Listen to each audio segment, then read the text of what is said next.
Aujourd'hui, tu nous parles de Wattpad, la plateforme qui permet aux jeunes écrivains d'internet de publier leurs écrits, et ils viennent d'annoncer le licenciement de 15% de leurs employés. Une triste nouvelle, mais qui est pour nous l'occasion de revenir sur l'histoire de ce site internet et qui est à l'origine de romans ou de films que vous avez peut-être déjà lus ou regardés, et ça sans même vous en douter.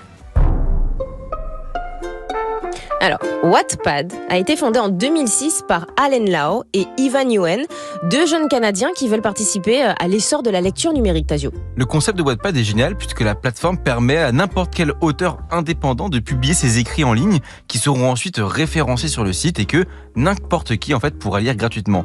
D'ailleurs, ces histoires, elles sont souvent pas publiées d'un seul gros bloc mais sous forme de petits chapitres avec une date de parution en fait qui va varier en fait en fonction des personnes qui veulent écrire ces récits, un peu comme si on consommait une série à la télévision ou un comics dans son magazine. Un petit peu comme les mangas shonen, c'est-à-dire qui passent qui sont diffusés en épisode au Japon. Et c'est un concept qui peut paraître banal aujourd'hui avec l'explosion des réseaux sociaux et des formes écrites un peu partout, mais à l'époque, en 2006, c'est révolutionnaire. Ouais, dites-vous qu'avant Internet, pour avoir l'opportunité d'être lu par plein de gens, il fallait d'abord faire forcément valider ses scripts par des tierces personnes, que ce soit des maisons d'édition ou des organes de presse par exemple. En fait, cette plateforme a énormément contribué à faire en sorte que quiconque, peu importe son réseau ou même son talent, puisse trouver une audience qui soit prête à le lire. Et ça, forcément, ça laisse une liberté et création immense qui pousse les auteurs indépendants à explorer et publier des récits originaux qu'ils n'auraient jamais pu proposer au monde de l'édition par peur de perdre du temps ou d'écrire des choses qui ne seraient peut-être jamais lues. Ouais, dites-vous que le concept il plaît tellement de Wattpad que sa popularité en ligne elle est énorme. En 2014, la plateforme comptait une communauté de 34 millions de personnes. Et oui, déjà, et forcément une telle communauté, ça a un impact dans le monde de la culture. Déjà, il faut que je vous parle d'un type de récit ultra populaire sur Internet que sont les fanfictions. Une fanfiction, en gros, c'est une histoire écrite par un auteur indépendant qui va imaginer une nouvelle histoire non officielle à partir d'un autre univers fictif, comme le Seigneur des Anneaux par exemple, ou des personnalités réelles comme un chanteur célèbre. Ce sont des histoires créées par des fans de quelque chose, d'où le terme fanfiction. Et s'il y a un type de récit dont Wattpad a été rempli jusqu'à en populariser le genre, eh bien, c'est bien celui-ci.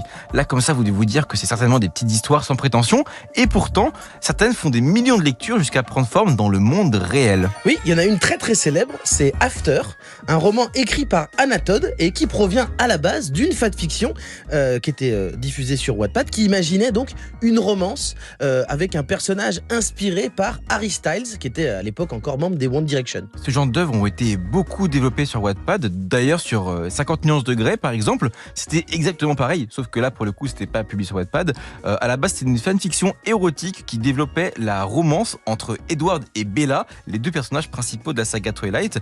D'autres exemples de récits Wattpad qui s'exportent, il y en a plein de cette manière au cinéma ou en livre, et même récemment d'ailleurs sur Netflix.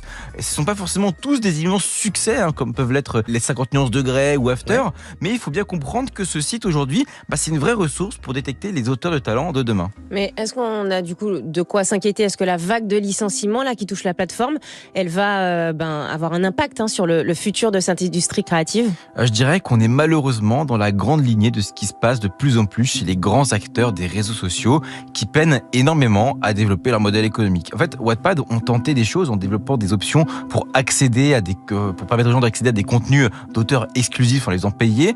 Et c'est d'ailleurs certainement quelque chose qu'ils souhaitent d'ailleurs développer dans le futur. Mais la question que je me pose, moi, c'est comment continuer à préserver cette gratuité et liberté qui était la promesse de toutes ces plateformes et qui réussissent en fait à continuer à rester du coup financièrement stable à côté en continuant à garder cette promesse-là à jour. La promesse de départ. Mais moi, je sais pas si c'est possible parce que ce sont deux philosophies d'Internet qui s'opposent un petit peu. En tout cas, c'est la délicate équation à laquelle elles tentent toutes de répondre aujourd'hui. Réseau.